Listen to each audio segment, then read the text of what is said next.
मैं आपके सामने आज एक बेहद गंभीर मुद्दे पे चर्चा करने के लिए यहाँ उपस्थित हुआ हूँ। दोस्तों, आज किसी एक व्यक्ति विशेष या किसी एक कोचिंग सेंटर की बात नहीं करेंगे।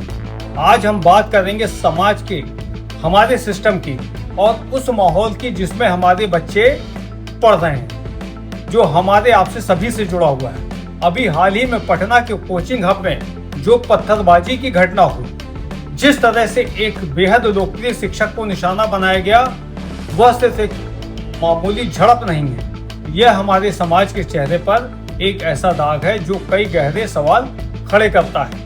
अगर हम ठंडे दिमाग से सोचें तो यह घटना हमारे समाज की 3-4 बड़ी कमियों को उजागर करती है। आज हमारे समाज में एक बहुत खतरनाक चलन शुरू हो गया है। अगर कोई व्यक्ति समाज के हित में या देश के हित में कोई बेबाक राय रखता है तो कुछ लोग वो बात बर्दाश्त नहीं कर पाते। बजाय इसके लोग बातों से, चर्चा से, दलीलों से अपनी बातों को सामने रखे लोग सीधे हिंसा पर उतारू हो जाते हैं, पत्थर उठाने लगते हैं। क्या हमारा समाज इतना कमजोर हो गया है कि हम किसी के विचारों का सामना लाठी डंडों से करेंगे?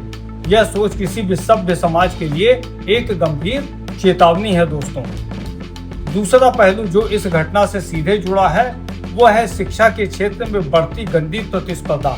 आज शिक्षा सेवा से ज्यादा एक व्यापार बनता जा रहा है। लाखों बच्चों का भविष्य दांव पर लगा हुआ है और संस्थानों के बीच एक एक बच्चे को पाले में खींचने की होड़ मची हुई है। मतलब पैसे की एक लूट मची हुई है। जब यह व्यापारिक मुकाबला गैंगवार का रूप ले लेता है, जब एक दूसरे को नीचा दिखाने के लिए छात्रों को उकसाए जाने लगे, उपद्रव कराए जाने लगे, तो समझ जाइए कि हमारा पूरा सिस्टम किस कदर बीमार हो चुका है। जो संस्थान बच्चों को संस्कार सिखाने का दावा करते हैं, क्या वे खुद इस रास्ते पर अमल करते हैं? इतने संवेदनशील इलाकों में जहां लाखों की तादाद में युवा रहते हैं, वहां का खुफिया तंत्र और स्थानीय प्रशासन समय रहते ऐसी घटनाओं को क्यों नहीं भाप पाता है? सुरक्षा के पुख्ता इंतजाम पहले से क्यों नहीं होते हैं? यह एक प्रशासनिक लापरवाही भी है।